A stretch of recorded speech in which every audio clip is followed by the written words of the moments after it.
Podemos generar energía eléctrica a través de las conducciones y hay casos exitosos en Colombia sobre esto. En Bogotá, la planta de tratamiento de Francisco Biesner, que produce 14.000 litros por segundo, luego de que el agua ha sido potabilizada.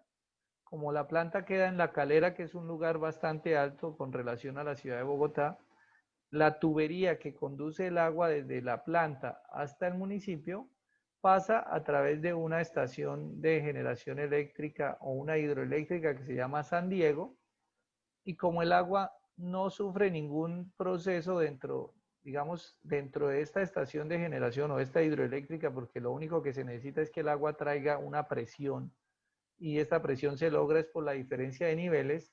Entonces, en esta planta en San Diego el agua ingresa, pasa por unas turbinas, estas turbinas permiten generar energía eléctrica, se aprovecha esta diferencia de niveles y con esta energía eléctrica pues algo se puede reducir la cantidad de energía que se consume en la planta.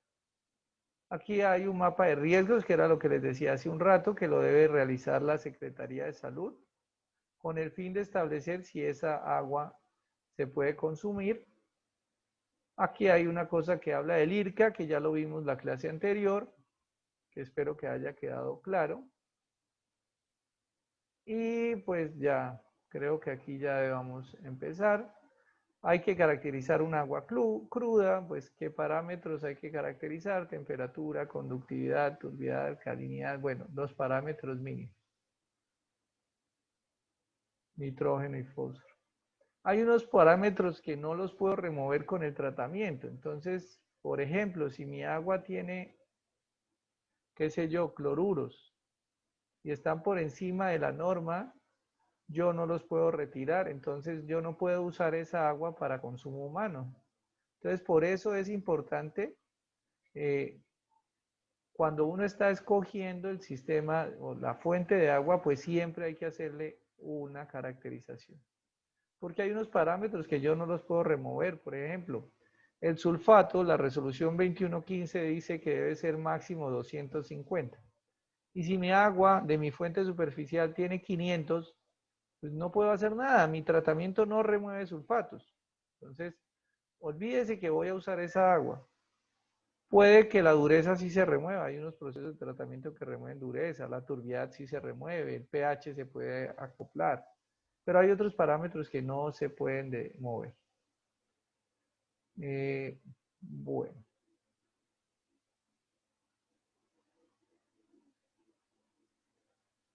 hay que hacer estudios de tratabilidad. Pues es coger la muestra, lo que yo les decía, mándeme la peor muestra de agua que usted tenga y yo con eso establezco qué operaciones unitarias voy a necesitar. ¿Cómo la hago? Pues aquí hago unos ensayos de tratabilidad con diferentes coagulantes, que esa es una de las prácticas que vamos a hacer en el laboratorio. Es que preparamos una muestra de agua en el laboratorio con unos productos químicos naturales y esa muestra le podemos aplicar diferentes coagulantes para determinar cuál es la mejor dosis, si se puede tratar, porque hay aguas que no se pueden tratar. Hay aguas que son muy difíciles de tratar, aguas con mucho color, son muy complicadas. Hicimos un laboratorio el año pasado donde le aplicamos color al agua, artificialmente, obviamente, y no mejoró mucho. Entonces, pero pues ahí es ya la capacidad del diseñador o del que está haciendo la experimentación de definir cuáles son las mejores opciones. Aquí entramos a esta tabla que pues es más o menos el resumen de lo que yo les decía.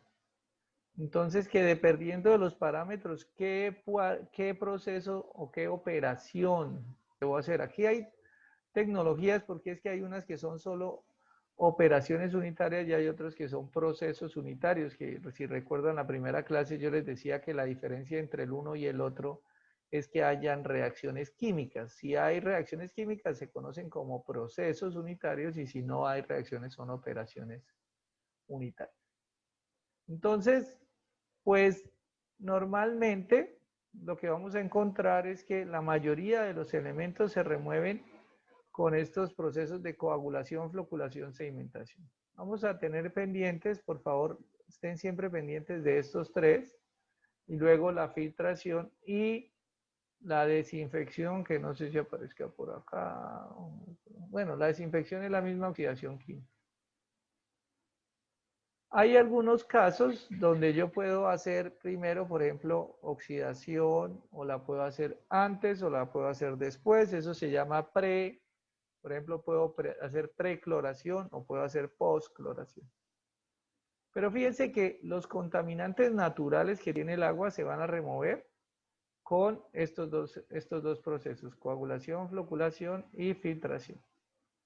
Estos procesos son muy importantes porque son los elementos que tienen una planta de tratamiento convencional. Y una planta de tratamiento convencional es una planta que está diseñada para tratar cualquier fuente, agua superficial, pero que sea natural. Y aquí vale la pena hacer esta aclaración: que sea natural. Es decir, que tenga los contaminantes naturales que tiene una fuente de agua. Naturales. ¿Y cuáles son estos contaminantes naturales? Pues que tenga, por ejemplo, hierro, que es natural, pero se puede presentar; que tenga, por ejemplo, partículas en suspensión, que son arcillas, que son coloides; que tenga algo de color, que vienen naturalmente. Ojo que no contempla, por ejemplo, si yo tengo una descarga industrial aguas arriba, o si tengo una planta de oro que me está descargando mercurio. No, el tratamiento convencional no incluye eso. La ventaja es que si yo tengo cualquier río con una planta de tratamiento convencional, la puedo tratar. Por eso, pues, cuando uno recibe una muestra de agua y está muy sucia, pues uno diseña toda la planta, diseña todos los elementos. ¿Qué elementos a veces hay que incluir? Y aquí en Casanare lo vemos mucho, es la aireación. ¿Y por qué la aireación se incluye? No por remover olor y sabor, sino porque realmente no es que el olor y el sabor sea un problema. Y ya lo vimos allá en el RAS, que en ninguna parte, en el RAS no, sino en la 2115, lo vimos que en ninguna parte dice que si usted el agua le huele o le sabe, súbale al IRCA 100, no lo dice.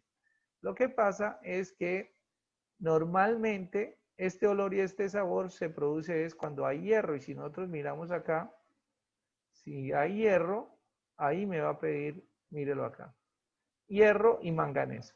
Cuando hay hierro y manganeso, ellos se pueden oxidar mediante aireación y los puedo retirar fácilmente. Cuando una planta tiene hierro y manganeso, pues debo hacer estos 5 primeros procesos, y vamos a ver qué son esos 5 procesos: aireación, coagulación, floculación, sedimentación, filtración, ablandamiento y oxidación química.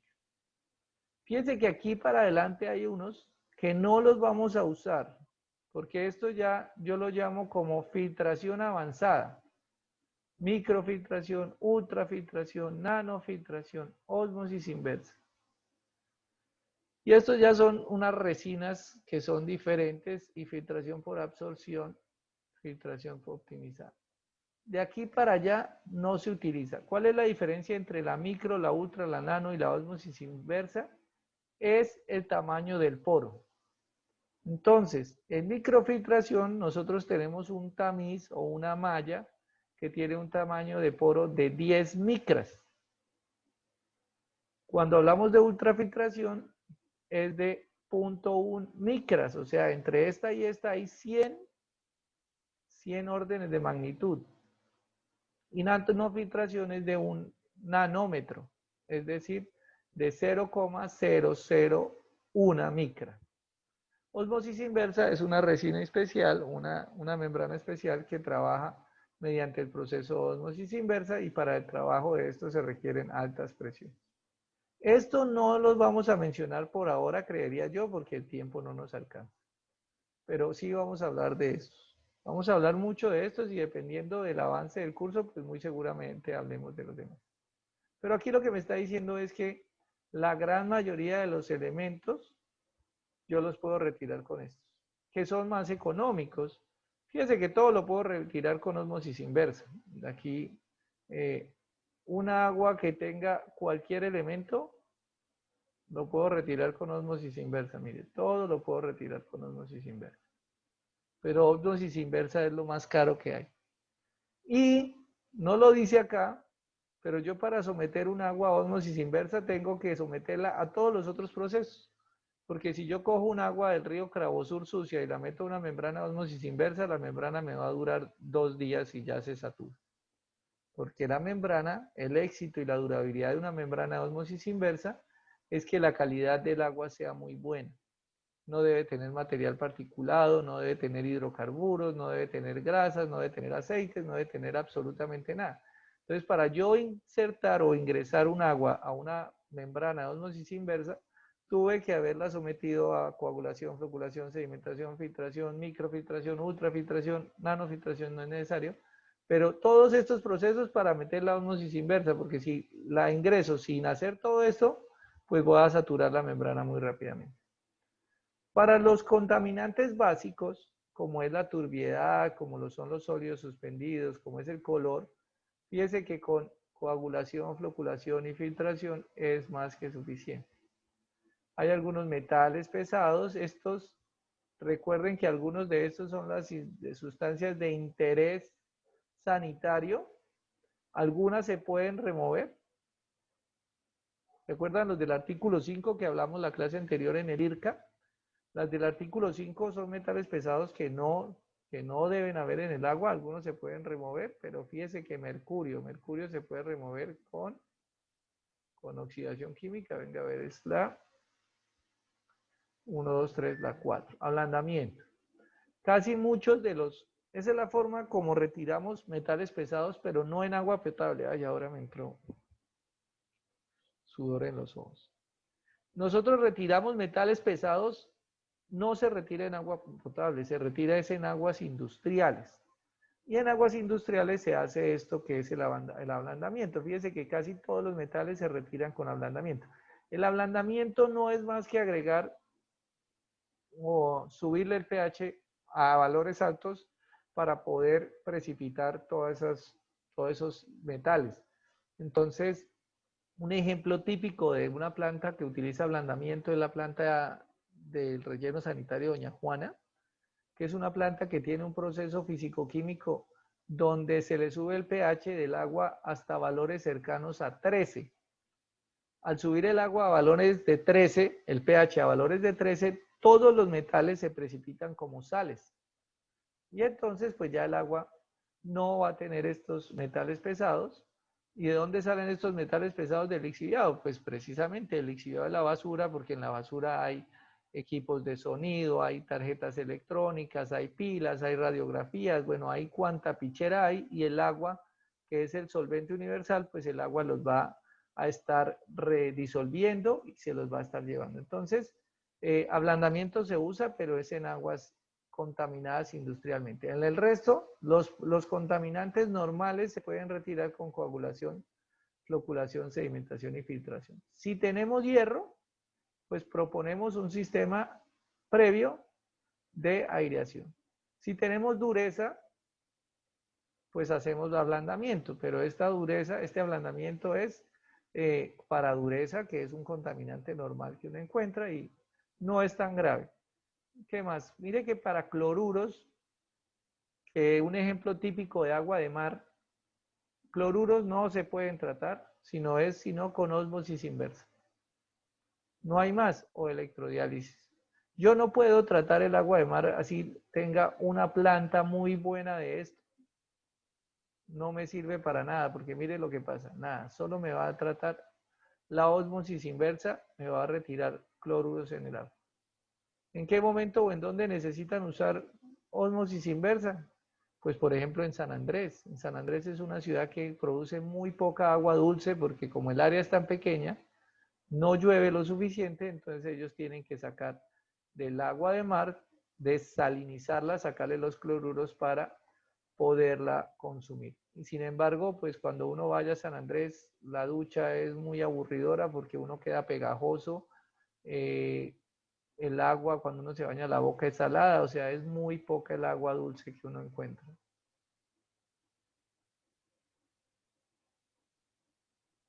Bueno, todo esto, mírense que la mayoría de contaminantes grandes se remueven es con filtraciones. Y el E. coli y la Giardia Cryptosporidium, vamos a mirar. Aquí esto debe ser filtración. El E. coli se remueve con filtración. Y estos deben ser algo de membranas. Vamos a ver la 2, 4, la 6 y la 7.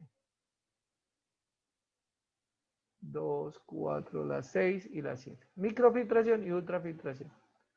Y aquí viene algo, no sé si en este curso fue que me preguntaron que esa vaquita que le venden a uno y esos filtros que le venden a uno en las casas si servían o no servían. Alguien de este curso fue el que me preguntó que el filtro ese que le venden en la casa con una vaquita que produce Sí, ozono, que si señor. eso Yo sirve. fui la que pregunté Y sobre yo eso. les dije que no servía, ¿cierto?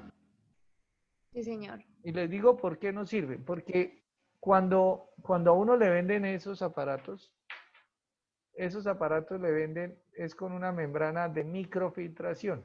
La membrana de microfiltración tiene un tamaño de poro de 10 micras. Y nosotros lo que esperamos que haga ese equipo es remover Escherichia coli. Bueno, las Giardia y el Cryptosporidium son grandes, eso sí los va a remover. Pero el E. coli, que son los coliformes fecales, tienen un tamaño de poro de una micra. Un tamaño de poro no, el tamaño del microorganismo es de una micra. Y la membrana tiene de 10 micras. Entonces, ¿qué va a pasar? Pues nada, el microorganismo pasa derecho. Y nosotros sí confiados que el agua está siendo potabilizada y nos la tomamos sin hervirla y sin hacer nada. Entonces, fíjese el problema de a veces utilizar estos equipos sin tener la conciencia.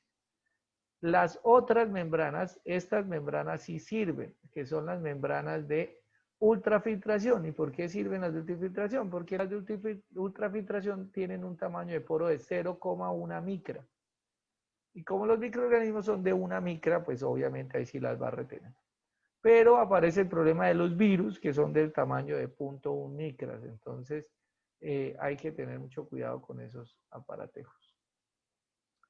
Yo no sé si esos tapabocas que venden, todos los tapabocas, porque yo no sé de tapabocas, cuál es el tamaño de poro que tengan esos tapabocas, porque si yo estoy usando un tapabocas para detener el virus del coronavirus, que es un virus, y tiene un tamaño de 0,1 micras, y utilizo un trapo de costal, que es lo que uno ve a veces que le entregan o que venden o que carga la gente unas cosas con unas telas todas gruesas, pues obviamente eso no va a servir.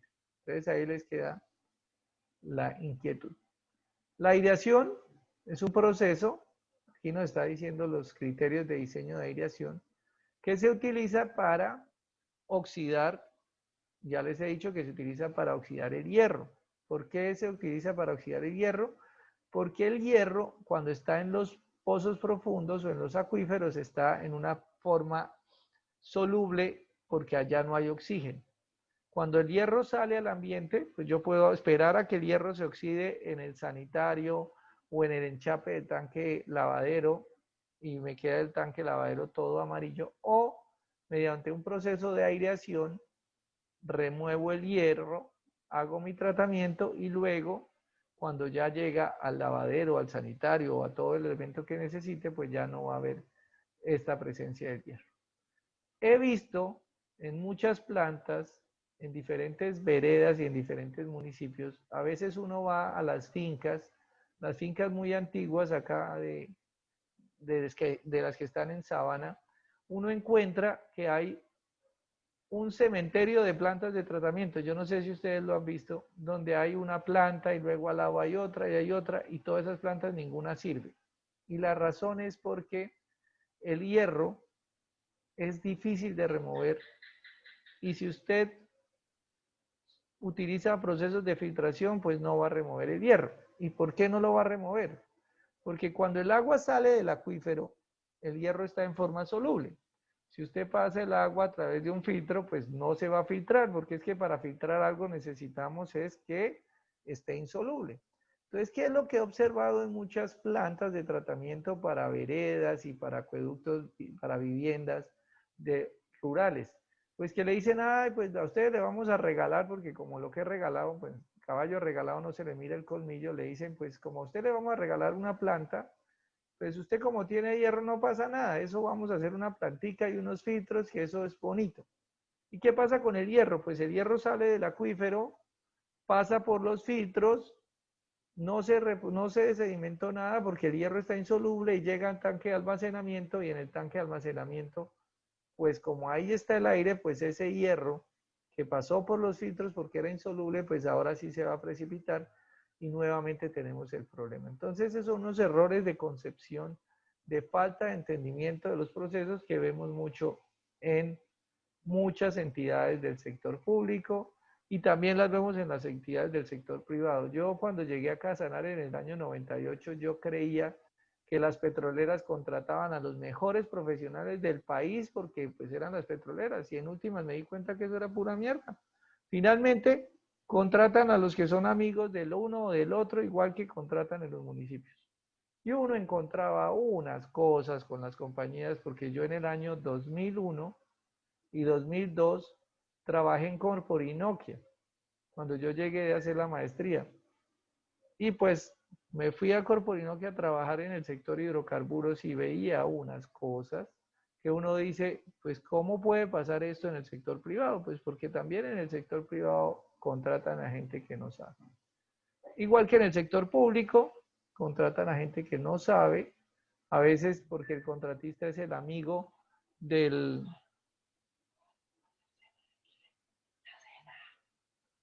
Contratan al amigo del alcalde o contratan el amigo de no sé quién y él dice, venga, que es que allí hay un amigo que me hace una planta barata, pues metámosle esa planta barata a todo el mundo. ¿Y qué pasó? Pues que no sirven para nada. Y eso ha pasado mucho con los acueductos veredales en cuanto al tema de hierro. Aquí pues me dan unos criterios de diseño, no vamos a diseñar aireadores en esto, pero aquí están todos los elementos para el diseño de aireadores.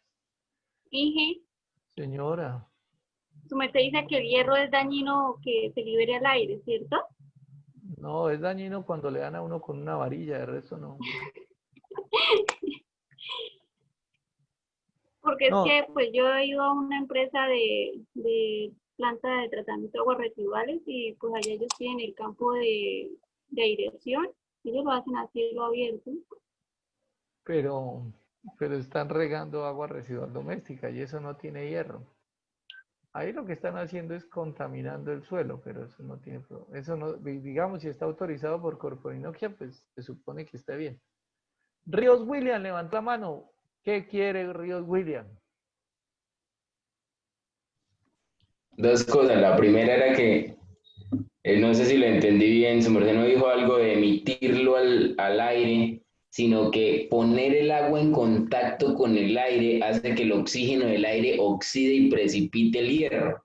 Por eso es que uno ve mucha plantica tipo cascadita, como con unos platones, uno más grande, uno más chiquito, otro más chiquito. Entonces va Eso saliendo sí. como una fuente y va cayendo y con el contacto con el aire se va oxidando. Pero esa vaina no es eficiente, por lo menos acá no es eficiente, Uy, acá hay mucho. una cosita.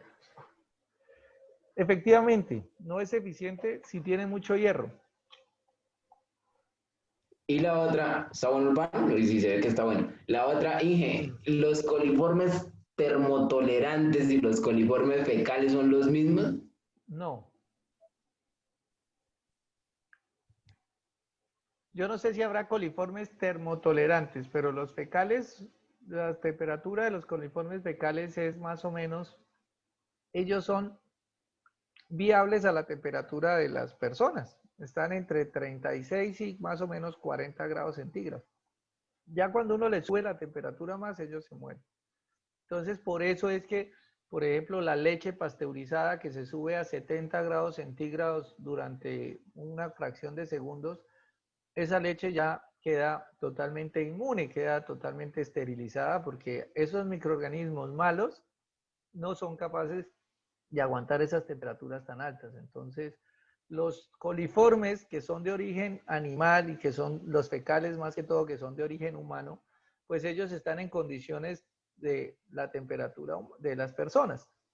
Por eso es que a las personas les da fiebre, porque simplemente cuando yo le cambio la temperatura, cuando a mí me da fiebre y que me sube la temperatura, con el simple hecho de cambiar la temperatura de la persona, ya le estoy dañando las condiciones ideales al microorganismo. Ese es un mecanismo de defensa que tiene el cuerpo humano para atacar las enfermedades, porque estos microorganismos tienen unas temperaturas que son muy restringidas, no tienen un rango de temperaturas muy alto, sino tienen unos rangos muy pequeños.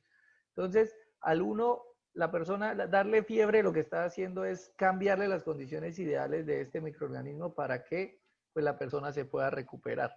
Lo que pasa es que hay unos que aguantan esos cambios y se muere primero el paciente antes de que el microorganismo se acabe. El hierro no se remueve tan fácil, obviamente, es que lo que les decía, usted ve la torre de aireación, pero es que no es solo suficiente con la torre de aireación, hay que darle más tiempo de retención para que el hierro se precipite. Y como les decía, usted ve la torre de aireación y luego la pasan por el filtro y el hierro pasa derecho y uno encuentra los tanques, los sanitarios, los lavaderos, todo completamente amarillo porque esa joda tiene muchísimo hierro. ¿Claro, William? ¿O algo más? Sí, señor, no me quedó la duda de lo de los coliformes termotolerantes, porque es que estaba viendo un artículo hace unos días que hablaba de eso.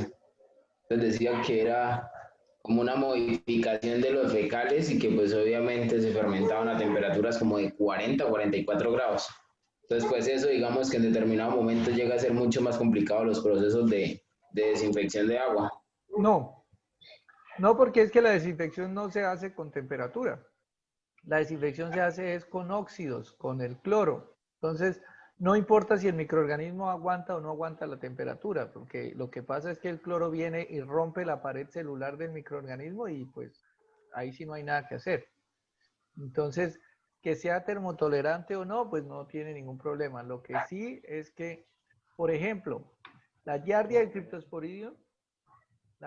Cryptosporidium, tienen unas paredes celulares mucho más gruesas y el cloro no es capaz de romperla. Entonces ahí sí tenemos un problema, pero no es porque sea que aguante la temperatura, sino es simplemente porque la pared es muy gruesa y no es capaz de atacar esa pared.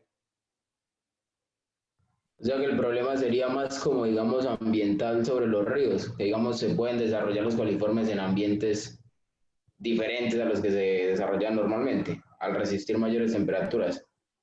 No solo eso, Pero en el no, tratamiento no tendría nada que ver. no, el tratamiento no. Mire que ese es un problema Ok. para la salud humana porque nuestro mecanismo de defensa ante los microorganismos y ante las enfermedades es la fiebre, y la fiebre es el efecto como el cuerpo, les decía, ataca al microorganismo y lo saca de su zona de confort. Pero si hay microorganismos que son termofílicos, es decir, que son capaces de aguantar eso, pues nosotros estamos llevados del berraco, porque no vamos a poder controlar. El cuerpo no va a cambiar el mecanismo de defensa, va a seguir subiendo la temperatura. Y si al subir la temperatura el microorganismo en lugar de afectarlo lo pone en mejores condiciones, antes le va a salir favorable, pues eso es una muerte segura. Bueno, tenemos el primer proceso que se llama la coagulación. Este es un proceso de una planta de tratamiento convencional. Es, digamos, el primer proceso que vamos a encontrar.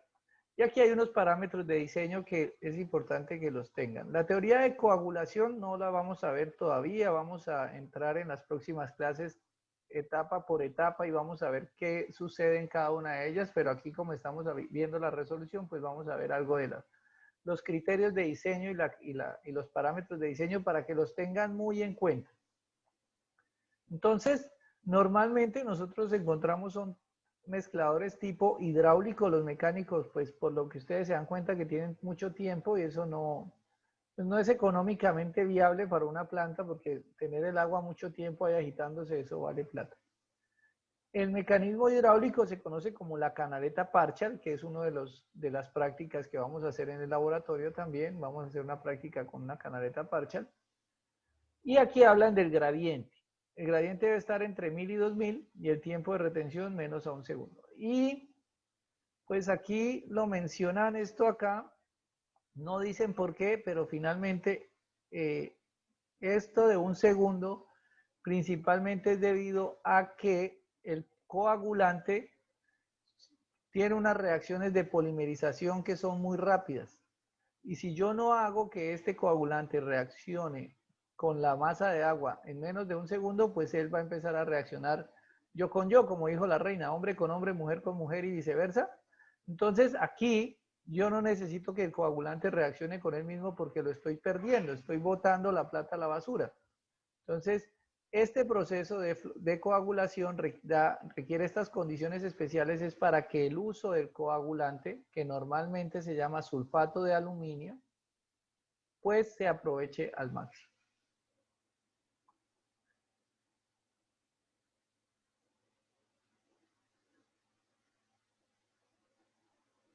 Bueno, aquí aparece algo del número de Freud de 5 al 9. Esto es muy difícil de lograr. Hay que establecer la dosis óptima de laboratorio en el coagulante, que es una de las prácticas que vamos a hacer. El otro proceso que encontramos en una planta de tratamiento se llama floculación. Es el siguiente proceso. En la coagulación, que fue nuestro primer paso, hacíamos que las partículas se desestabilizaran. Dejémoslo así hasta ahí, no vamos a mencionar mucho porque vamos a entrar en detalle durante el curso, vamos a ver cada proceso, cómo funciona, qué es los parámetros que lo afectan y todo lo demás. Y la floculación, lo que hacemos es que estas partículas que se llaman coágulos, que se formaron en la etapa anterior, van a empezar a unirse, a flocularse para formar algo que se llama el floc. Y hay diferentes tipos de floculadores, hay floculadores hidráulicos o hay floculadores mecánicos. Por acá no alcanzo a ver, pero por ahí debe decir. Nos hablan de otra vez un gradiente. Recuerden acá que teníamos que el gradiente debía estar entre 1000 y 2000 para coagulación. En floculación el gradiente debe estar entre 70 y 10. El tiempo de retención en coagulación era de menos de un segundo, en floculación debe ser entre 20 y 40 minutos. Y ya no vamos a decir más. Si el caudal es mayor a 250, debe ser una floculación mecánica, debe ser hidráulico o mecánico. Caudales caudales menores puede ser hidráulico o mecánico. Caudales mayores, solo mecánico. ¿Por qué? Pues creo que simplemente no sé la razón por la que lo hicieron, pero pues lo que yo entiendo es que los floculadores mecánicos son más susceptibles o bueno, son más eficientes cuando se trabaja con variaciones de caudales importantes. Entonces, una planta de 250 litros por segundo ya debe asegurar que haya una estabilidad en los procesos, que haya energía eléctrica y todo lo demás. Luego sigue sedimentación. La sedimentación también tiene unos parámetros, unas cargas superficiales. Nosotros vamos a diseñar sedimentadores de flujo vertical. Eso es lo que se encuentra más comúnmente en las plantas de tratamiento. Tenemos rangos de carga hidráulica superficial entre 20 y 30, máximo 60. Yo no entiendo este comentario, porque si le dice que entre 20 y 30, ¿para qué le va a poner 60? Son cosas que no tienen sentido. ¿Por qué 20 y 30, máximo 60? De pronto, yo dentro de mi ignorancia analizando esto, es que si la planta ya está construida, usted la debe verificar y no debe darle por encima de 60. Pero si usted la planta la va a construir nueva, pues constrúyala con un rango de 20 a 30. ¿Qué tenemos en las plantas? En los sedimentadores normalmente tenemos módulos de 1,20 de profundidad y pues debemos tener aquí unos parámetros. Por ahora no se preocupen de esos parámetros, que ya los vamos a ver en más detalle cuando entremos a cada uno de los procesos. La filtración convencional. Entonces tenemos de filtración lenta con lecho simple. Esto es una filtración con sola arena. Esto no aplica ya para Colombia. No se usa. Esta filtración lenta se utilizaba hace muchos años cuando habían aguas de muy buena calidad y y los acueductos eran pequeños, pero eso ya, aguas de buena calidad no se encuentran y todos los acueductos son grandes. Una planta de estas que yo conocí estaba ubicada en Sabana Larga, pero no sé si todavía esté funcionando o ya la hayan modificado. Nosotros vamos a trabajar con filtración rápida de lecho mixto, con los lechos de antracita y arena. Tasas de filtraciones de 180 a 350. Para mi gusto son muy altas. Yo diseño normalmente con 120. Pero pues acá el RAS lo establece. ¿Qué más tenemos acá? Filtración optimizada, filtración avanzada. Y aquí es donde están hablando de las membranas. Aquí dicen que microfiltración. Yo no he encontrado membranas de microfiltración de 0.1. Lo que venden en el mercado son de 10 micras. Aquí dicen que es de 0.1 a 0.2. Yo la verdad no lo creo. Nanofiltración, pues son membranas de 1 nanómetro que son 10 a la menos 3 micras.